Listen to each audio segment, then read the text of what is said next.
আচার্য পলাশ মায়ানতন্ত্রের জগতে সবাইকে স্বাগত জানাই। সৃষ্টি টিভির পর্দায় প্রতিদিন বিভিন্ন সময় আমার অনুষ্ঠান থাকে এবং শ্যামাচরণ লাহিড়ী, সাধক শ্যামাচরণ লাহিড়ী সম্বন্ধে আপনাদের বর্ণনা করছিলাম। শ্যামাচরণ লাহিড়ী বাঙালি একজন কর্মচারী। তিনি সামরিক বিভাগের পূর্ত বিভাগে কাজ করতেন, সামরিক দপ্তরে পূর্ত বিভাগে কাজ করতেন। এমন সময় তিনি উপস্থিত হন দানাপুর থেকে রানীক্ষেতে বিশেষ একটা টেলিগ্রামের মাধ্যমে, এবং সেখান থেকে দ্রোণগিরি পর্বতে তিনি পৌঁছন। সেই দ্রোণগিরি পর্বতে একজন সাধক বাবা তাকে শ্যামাচরণ শ্যামাচরণ বলে ডাকতে থাকেন। তিনি সে গুহায় প্রবেশ করলে তার পূর্ব জন্মের অর্থাৎ জাতিস্বর হয়েছিলেন শ্যামাচরণ লাহিড়ী ওই সময়টা, এবং তার পূর্বজন্মের সমস্ত কথা তিনি মনে করিয়ে দেন, তার সাধনার বস্তুগুলো তিনি চিহ্নিত করে দেন। এই জগতে শ্যামাচরণ লাহিড়ী বুঝতে পারেন যে তার জন্ম কেন হয়েছে, কিছু কাজ বাকি থাকার জন্য তার জন্ম হয়েছে। এরপর শ্যামাচরণ লাহিড়ীকে সেই যোগীবর বলেন, ঈশ্বরের আদেশে তুমি এই রানীক্ষেতে এসছো, আবার 7 দিন পরে তুমি পুনরায় দানাপুরে ফিরে যাবে। এটা শোনার পর শ্যামাচরণ লাহিড়ী একটু বিস্মিত হলেন এবং অবাক হলেন। যোগীবর বললেন, অফিসের কাজে তুমি এখানে আসোনি, তোমার জন্য অফিসকে এখানে আসতে বাধ্য করানো হয়েছে। সুতরাং যতদিন থাকবে তুমি এখানে এসে প্রতিদিন আমার সঙ্গে দেখা করে যাবে। শ্যামাচরণ লাহিড়ী নদিয়ার এক অখ্যাত গ্রামে তিনি ভূমিষ্ঠ হন। শ্যামাচরণের পিতা গৌরমোহন লাহিড়ী অর্থাৎ সরকার লাহিড়ী ছিলেন। তিনি বাস ছিল কৃষ্ণনগরের কাছে ঘূর্ণি গ্রামে। এখানকার এক সম্ভ্রান্ত ব্রাহ্মণ বংশে শ্যামাচরণ লাহিড়ী জন্মগ্রহণ করেন। গৌরমোহন ছিলেন একনিষ্ঠ ধর্মপরায়ণ ও যোগ সাধনা পরায়ণ, অর্থাৎ শ্যামাচরণ লাহিড়ীর পিতা গৌরমোহন লাহিড়ী তিনিও যোগ সাধনা করতেন। গৌরমোহন বাবু নিজের গ্রামে একটি শিব মন্দির প্রতিষ্ঠা করেন, কিন্তু কালক্রমে তার এই মন্দির নদী গর্ভে বিলীন হয়ে যায়।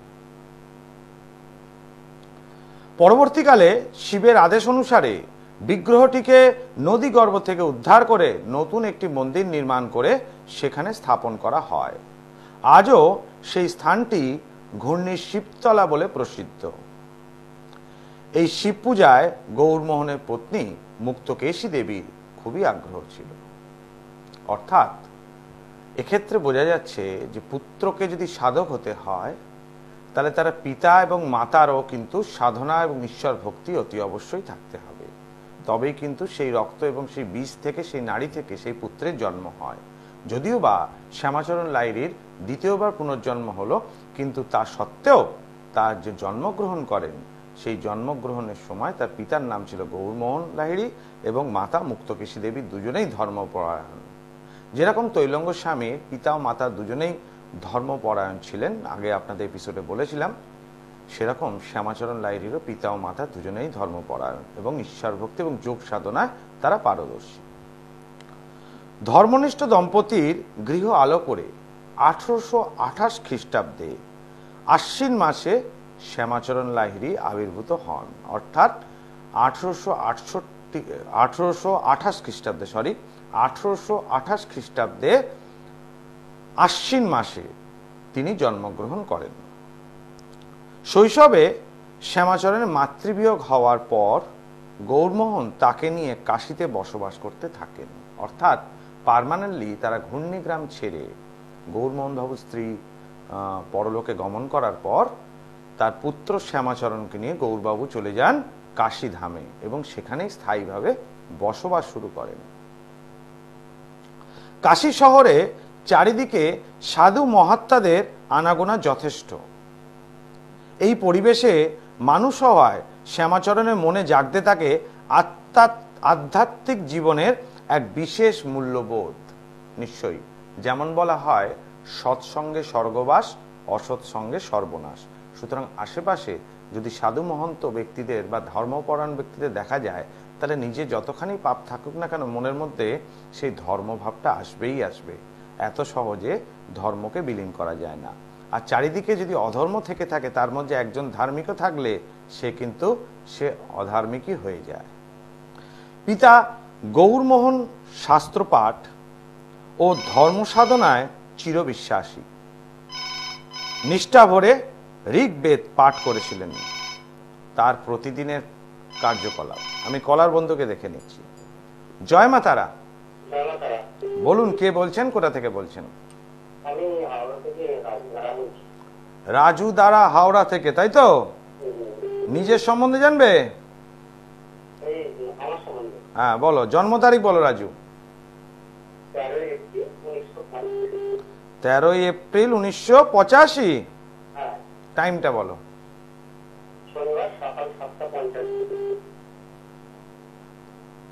জন্মস্থান কোথায়?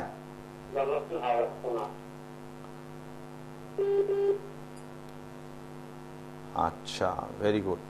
হ্যাঁ, শনিবার তোমার জন্মবার, ঠিক আছে। তোমার এটা দেখতে পাচ্ছি মকর রাশি এবং বৃষ লগ্ন, শ্রবণা নক্ষত্রে জন্ম, এটা জানো তুমি?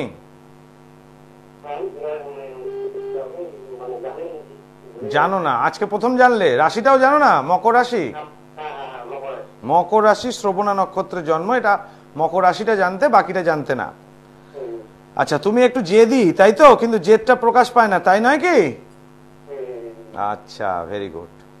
সপ্তম ভাবে শনি বক্রী, ষষ্ঠ ভাবে কেতু রয়েছে, মঙ্গল রাহু দ্বাদশে রয়েছে, অঙ্গার দোষ হলো, বলে মাথা গরম হয়ে যায়। শুক্র হয়ে গেছে লগ্নপতি, নিচস্থ বক্রী হয়ে গেছে, সঙ্গে বক্রী বুধ এবং রবি অবস্থান করছে, সেখানে টেকনিক্যাল নলেজটা ভালো। ভাগ্যস্থানে চন্দ্র বৃহস্পতি একত্রিত থাকায় ভাগ্যস্থানটা ভালো অপেক্ষাকৃত। পিতা কি সরকারি চাকরি করেন? আচ্ছা, তোমার হরোস্কোপ দেখে বলে দিলাম যে তোমার বাবা সরকারি চাকরি করেন, এটা কি বলা সম্ভব? হ্যাঁ, আচ্ছা, এইবার বলো প্রশ্ন কি নিয়ে?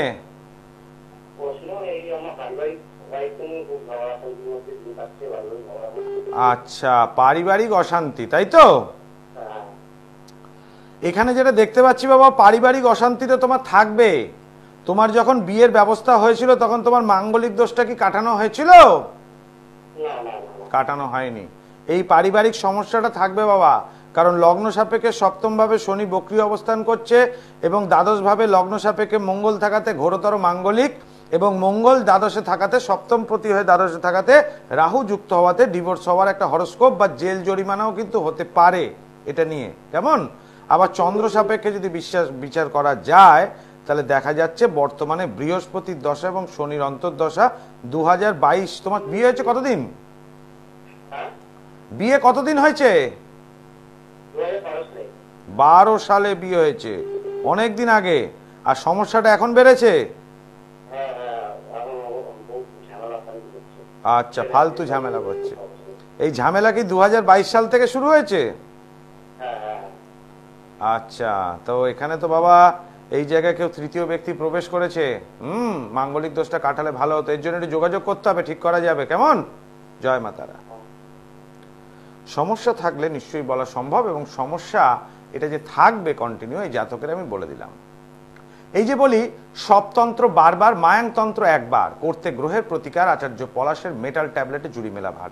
এই যে পিন পয়েন্ট বিচার, এই বিচারটা আমার পারফেক্ট এবং নির্ভুল, যার জন্য প্রথম ক্ষেত্রটা অতিক্রম করে যাই। কেন না? এই বিচারটা ভুল হয় না, যার জন্য প্রেডিকশন যদি ঠিক থাকে, বিচার যদি ঠিক থাকে, তাহলে অবশ্যই যে গ্রহ বা যে স্থান বা যে কেউ বহিরাগত কেউ যদি ক্ষতি করে থাকে তাহলে সেটা থেকে ঠিক করা সম্ভব, এবং 100% এটা করা সম্ভব। কারণ আমি বলি কি, 3টে কারণে ক্ষতি হতে পারে। 1 গ্রহগত কারণে, 2 বাস্তুগত কারণে, আর 3 নম্বর হচ্ছে কেউ যদি তৃতীয় ব্যক্তি দ্বারা ক্ষতি হয়ে থাকে। তাহলে কোন ক্ষেত্রে কোন ক্ষতি সেটা যদি ধরা যায়, যেটা গ্রহগত কারণে না বাস্তুগত কারণে না তৃতীয় ব্যক্তি দ্বারা ক্ষতি হয়েছে, অবশ্যই সেটা সঠিক বিচার করে তার রেমেডি করা সম্ভব। এবং অবশ্যই ধারণযুক্ত প্রতিকার, যদি আচার্য পলাশের মেটাল ট্যাবলেট কাউকে পড়ানো যায়, সমস্যা এক চান্সে মুক্ত হবেন। আর ধারণ ছাড়া প্রতিকার অবশ্যই এই তারাপীঠ মহাশ্মশানে মহাযজ্ঞে হয়। জয় মা তারা। জয় মা তারা। টিভির ভলিউমটা মিউট করতে হবে মা, কন্ট্রোল রুম থেকে বলে দেয়নি। টিভির ভলিউমটা কমাতে হবে, কমিয়ে আমার সাথে কথা বলতে হবে। আচ্ছা, বলো জয় মা তারা। মায়ের নাম দিয়ে শুরু করো, বলো জয় মা তারা। বলো কি জানার আছে তোমার? হ্যাঁ শুনতে পাচ্ছি, বলো।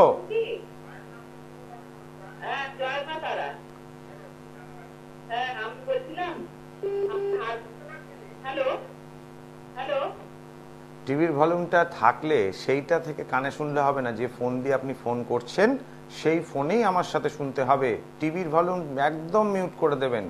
টিভিতে গলা শোনার জন্য আমার রিপিট টেলিকাস্ট থাকে, আমি তো রোজ লাইভ করতে পারি না, সেই দিন শুনে নেবেন। তো এই ভারতবর্ষের সাধক বর্তমানে এখন শ্যামাচরণ লাহিড়ী নিয়ে আপনাদের সৃষ্টি টিভিতে প্রোগ্রাম করছি। সুতরাং এই সাধকদের নিয়ে আমার যে প্রোগ্রাম যে কোনো টিভি চ্যানেলে আমার থাকে, সুতরাং এই সাধকদের তাদের উপন্যাস পড়তে পড়তে এবং আপনাদের শোনাতে শোনাতে নিজের মধ্যেও সাধনার 50% অবধি হতেই হবে, নইলে আপনাদেরকে এদের বাণী প্রচার করতে পারবো না বা জীবন কাহিনী শোনাতে পারবো না। সেই জন্য প্রত্যেকটা মানুষকে সমস্যা মুক্ত করি, তারপর মূল্য নিই। অতি অবশ্যই যেটা আমি টিভি অনুষ্ঠানে বড় জোর গলায় বলি এবং আমার লেখা থাকে স্কলে, সেটাই কিন্তু চেম্বারে হয়। অন্য কারুর মতো কিন্তু আমি এরকম পুজোর জন্য বা এর জন্য বা তার জন্য কোনো রকম কোনো খরচা নিই না, বা এই কাজটা হবে না, এই কাজের জন্য টাকা ছাড়া হয় না, ওই কাজটা, এইসব ভুজুং ভাজাং ঢপিং ঢুপিং কিচ্ছু দিই না। একদম যেটা টিভিতে পরিষ্কার বলি সেই কাজটাই চেম্বারে হয়। আগে আমি সমাধান করব, তারপর পয়সা নেব। অবশ্যই জ্যোতিষটা আমার পেশা, আমি ফিস ছাড়া কাউকে দেখব না। এই টিভির লাইভ অনুষ্ঠানেই ফ্রিতে কনসালটেন্সি দেবো, আদারওয়াইজ নয়। কিন্তু তন্ত্রটা আমার কাছে সাধনা, সেই জন্য মানুষকে আগে অতি অবশ্যই উপকার দেব, তারপর কাজের জন্য মূল্য নিই। যারা এসছেন তারা প্রত্যেকেই জানেন, আর যারা আসেননি তারা চিন্তা করছেন যে সত্যি তো এই কথাটা বলে। অবশ্যই যেটা টিভিতে বলি সেটাই চেম্বারে বলি। এই যে ধারণ ছাড়া প্রতিকার নিয়ে আলোচনায় ছিলাম, আমি কলার বন্ধুকে দেখে নিই। জয় মা তারা। বলো স্বামীর সম্বন্ধে। 8ই এপ্রিল,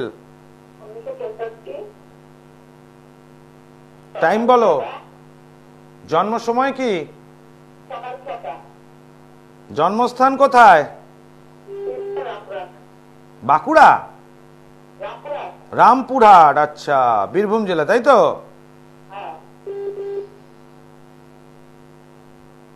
জন্মবার বুধবার,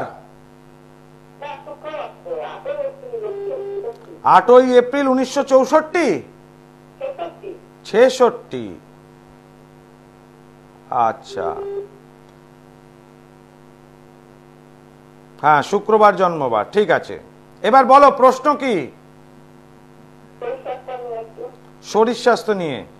আজকে সকাল সকাল স্বামী কি খেয়েছে, সকালবেলা থেকে বা দুপুরে?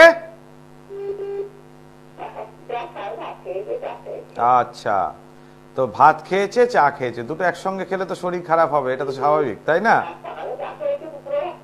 আচ্ছা, এখানে যেটা দেখতে পাচ্ছি মা, ওর মেষ লগ্ন এবং তুলা রাশি বিশাখা নক্ষত্রে জন্ম, এটা জানো?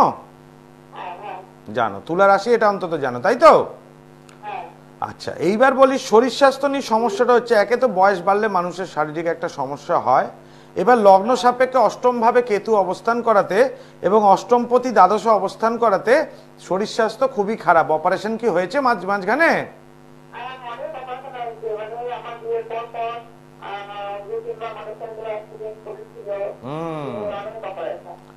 এইটা যেটা মনে হচ্ছে আমার, যেটা এই হরোস্কোপ দেখে, হরোস্কোপের গ্রহগত একটু ডিস্টারবেন্স আছে, তাছাড়াও শত্রু দ্বারা বড়সড় ক্ষতি আছে করা। শত্রু বান চালনা করে আরো বেশি খারাপ করছে, অর্থাৎ গ্রহগত একটা সমস্যা রয়েছেই, তার সঙ্গে সঙ্গে শত্রু দ্বারা পীড়নের ক্ষেত্রে অপারেশন বা অ্যাক্সিডেন্ট হচ্ছে সেই সময়টা। এর তো একটু প্রতিকারের দরকার আছে মা। সেক্ষেত্রে কিছু গাইডলাইন, কিছু গার্ড দিতে হবে, নইলে কিন্তু আবার বিপত্তি ঘটতে পারে। কারণ সপ্তমে চন্দ্র সরাসরি লগ্নের ওপর দৃষ্টি প্রদান করছে, রাশি এবং লগ্ন সমসপ্তমে অবস্থান করছে, লগ্নপতি দ্বাদশে এবং রাশি অধিপতি শনি যুক্ত অবস্থায় পঞ্চমে, লগ্ন সাপেক্ষে একাদশে। ফলে এই জায়গাটা কিন্তু লগ্ন সাপেক্ষে অষ্টম ভাবে কেতু এবং রাশি সাপেক্ষে অষ্টম ভাবে রাহু থাকাতে শরীর স্বাস্থ্য নিয়ে একটা বিশাল সমস্যা হবে, তবে ভালো মনের মানুষ, তাই তো? কিসে ব্যাংকে চাকরি করে নাকি? ব্যাংকে চাকরি করতেন? ব্যাংকে না, আচ্ছা। তাহলে সেক্ষেত্রে মা এখানে গ্রহগত একটু সমস্যা রয়েছে।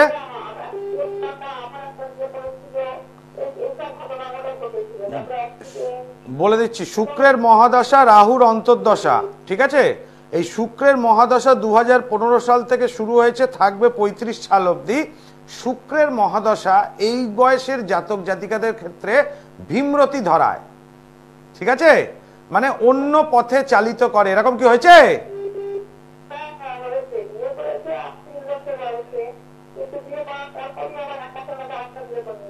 আচ্ছা, তাহলে দেখছো কারণটা কি? তো এর জন্য তোমায় একটু আসতে হবে, স্বামীর ছবিটাকে নিয়ে একটু চেম্বারে আসতে হবে। ওর শরীরের ভেতর অশুভ আত্মার প্রবেশ ঘটেছে, সেই অশুভ আত্মাটাকে ওর শরীর থেকে টেনে বার করলেই ও ঠিক হয়ে যাবে, কেমন? এর জন্য মা তুমি তারাপীঠে যোগাযোগ করো আমার সঙ্গে, ঠিক আছে? অবশ্যই আমি তারাপীঠ থাকি। বুকিং নাম্বারটা লিখে নাও, 9836955394, 9836396305। দুটি বুকিং নাম্বার রয়েছে, 9836396305 এবং 9836955394। আমার নিজস্ব বাসগৃহ উত্তর কলকাতা শ্যামবাজার, কলকাতা স্টেশনের কাছে। সেখানে মঙ্গল, শনি, রবিবার পাবেন। অমাবস্যার আগের শনিবার পাবেন মেচেদাতে, মাসে একদিন। অমাবস্যার ঠিক আগের দিন পাবেন বর্ধমানে, মাসে একদিন।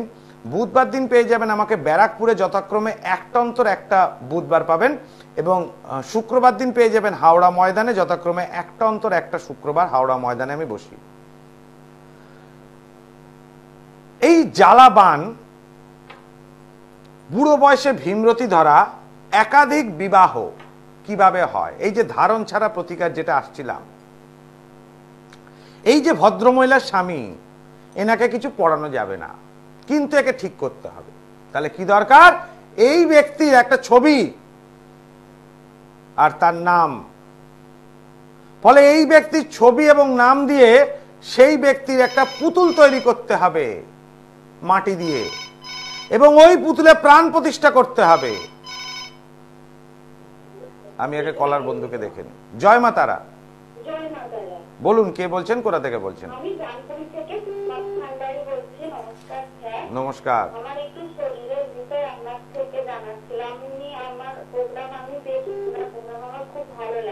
আচ্ছা, আজকে লাইনে পেলে? আচ্ছা, বলো তোমার জন্ম তারিখ বলো, শুনি কিরম শরীর খারাপ। আমার জন্ম তারিখ হচ্ছে 1998 6 জুলাই। টাইম বলো মা। 1998 6 জুলাই। বুঝলাম, টাইমটা বলো, জন্ম সময়। জন্ম সময় হচ্ছে 9:50 সকাল। হ্যাঁ, সকাল 9:50। জন্মস্থান কোথায়? জন্ম কলকাতা। কলকাতা। এখন ডানকুনি থেকে বলছো? হ্যাঁ, এখন ডানকুনিতে থাকি। 1998 মানে 26 বছর বয়স, তাই তো? হ্যাঁ, 26 বছর। সোমবার জন্মবার? সোমবার। আচ্ছা, বিয়ে হয়ে গেছে তো? হ্যাঁ, বিয়ে হয়ে গেছে। সিংহ লগ্ন, বৃশ্চিক রাশি, মাথা গরম, অল্পেতে ঠান্ডা লেগে যায়, রাত্রে ঘুম আসতে দেরি হয়, খুব এনার্জেটিক, কিন্তু এনার্জি কমে যাচ্ছে। ভাগ্যস্থানে শনি নিচস্থ হয়, ভাগ্যের হানি ঘটবে, দাম্পত্য কলহ একটু সৃষ্টি হবে। সপ্তম ভাবে কেতু অবস্থান করছে, অষ্টম ভাবে গোচরকালীন রাহু থাকাতে এবং লগ্ন সাপেক্ষে দ্বিতীয় ভাবে কেতু অবস্থান করেছে, যেটা রাশি সাপেক্ষে একাদশে গোচরকালীন। এই সমস্যা কিন্তু জীবনে সফলতা বা শরীর স্বাস্থ্য নিয়ে আসবে, এবং শত্রু দ্বারা একটা ক্ষতি হওয়ার সম্ভাবনা রয়েছে। তোমার মূলত শরীর স্বাস্থ্য নিয়ে ডিস্টার্ব, তাই তো?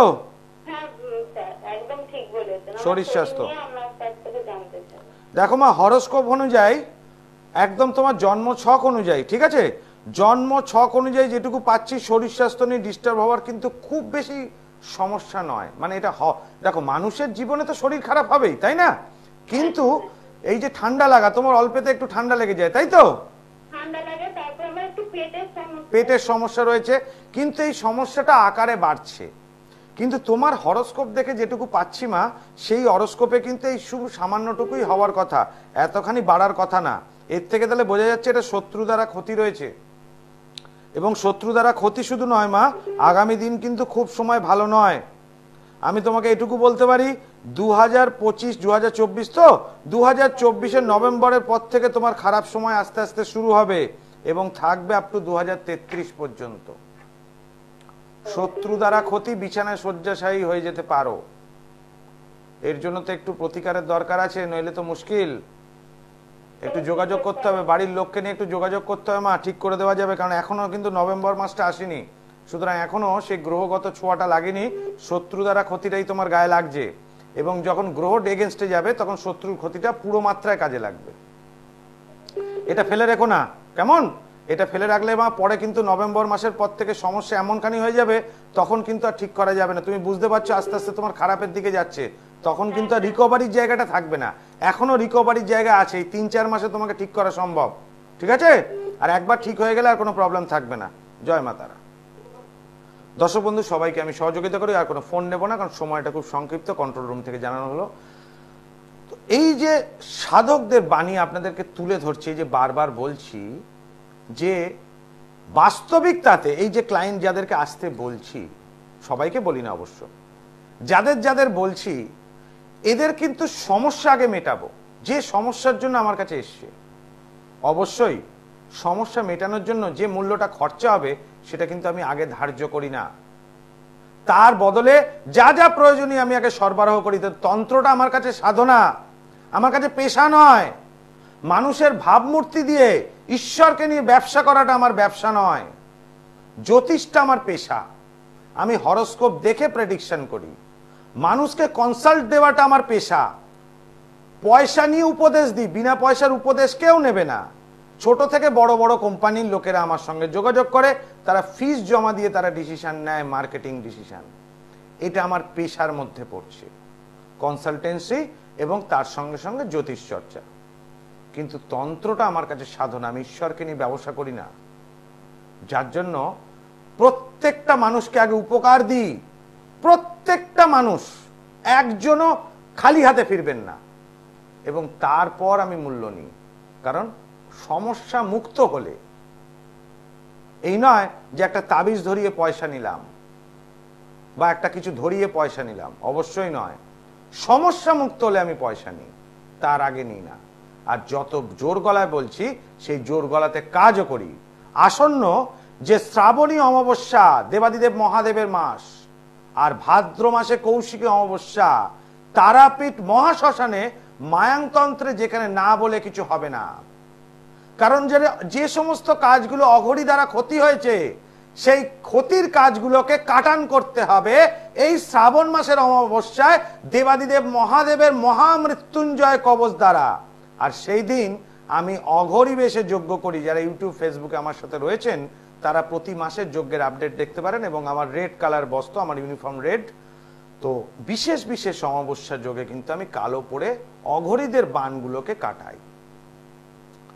ক্রিয়ার মায়াংতন্ত্রে এমন কোনো কাজ নেই যা না বলে হয় না, আর আমার জানা নেই এমন কোনো কাজ নেই।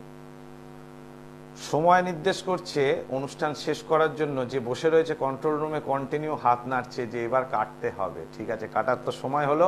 আগামী দিন বাকি অংশটা নিয়ে আসবো। প্রত্যেকে ভালো থাকুন, সুস্থ থাকুন। ওম সর্বমঙ্গল মঙ্গলে শিবে সর্বার্থ সাধিকে শরণ্যে ত্র্যম্বকে গৌরী নারায়ণী নমস্তুতে।